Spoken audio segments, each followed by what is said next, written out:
병원에서 남편의 뇌출혈 진단을 듣던 순간 세상은 정지한 듯 아무 소리도 들리지 않았습니다.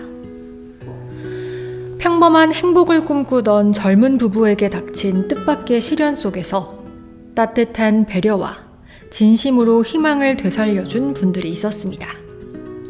안녕하세요. 마음이 따뜻해지는 라디오의 장민지입니다. 오늘 지친 마음에 따뜻한 위로와 다시 일어설 용기를 건넨 사람들의 이야기를 전합니다. 병원에서 남편의 뇌출혈 진단을 듣던 그 순간 세상이 정지한 듯 아무 소리도 들리지 않았어요. 지금도 그때를 떠올리면 온몸이 떨리고 가슴이 답답해집니다. 남편은 이제 겨우 20대였습니다. 저희는 평범한 신혼부부였고 저는 아이를 임신한 지 몇 개월 되지 않은 상태였죠. 건강검진 때 남편이 뇌 MRI와 MRA 검사까지 받았고 결과가 정상이라는 이야기를 들었기 때문에 더 안심하며 지냈던 것 같아요. 그런데 약 1년이 조금 지난 어느 날 갑자기 남편이 기억을 잘 못하고 말투도 어눌해졌어요. 처음엔 단순히 피곤해서 그런가 했는데 며칠 뒤 증상이 심해져 급히 응급실로 달려갔습니다. 그리고 그날 남편이 뇌출혈이라는 믿기 힘든 진단을 받았습니다. 검사 결과는 더욱 충격적이었어요. 두경부 혈관조형 3D 검사에서 대뇌동 정맥기형과 뇌출혈 소견이 발견돼 긴급히 색전수를 받았습니다. 정말 다행히도 남편의 생명은 구했지만 언어장애와 시야 결손 같은 후유증이 남아버렸어요. 처음엔 모든 게 현실 같지 않았어요. 하루하루가 어떻게 흘러가는지도 몰랐고요.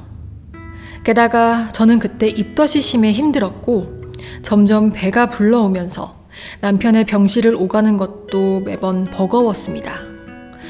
병원 의자에 앉아있을 때마다 뱃속 아기가 걱정되기도 했고요. 정말이지 어떻게 해야 할지 몰랐어요. 그저 기도만 했습니다. 뒤늦게 남편의 예전 건강검진에서 찍었던 MRI, MRA를 재판독한 결과 그때 이미 대뇌동 정맥기형이 있었다는 것을 알게 됐어요. 하지만 의료기관에서도 최선을 다했다는 건 잘 알고 있었습니다. 그래도 그때 발견했으면 어땠을까 하는 아쉬움은 쉽게 지워지지 않았어요.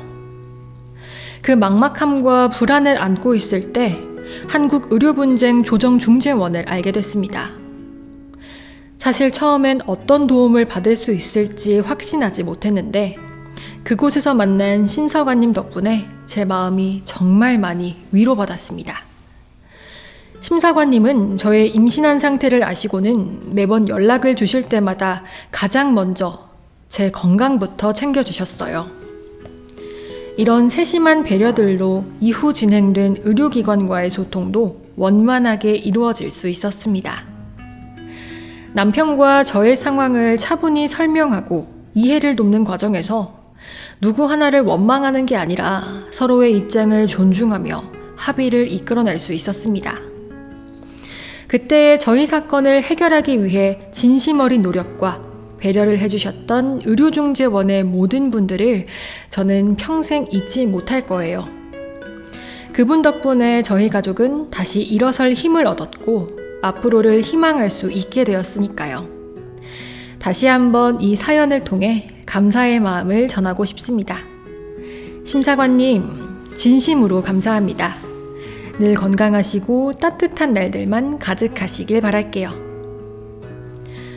20대의 젊은 나이에 갑작스러운 뇌출혈 진단을 받고 힘든 시간을 보냈던 신혼부부가 의료분쟁조정중재원의 심사관님의 진심 어린 노력과 배려 덕분에 다시 희망과 용기를 찾게 되었다는 따뜻한 사연이었습니다.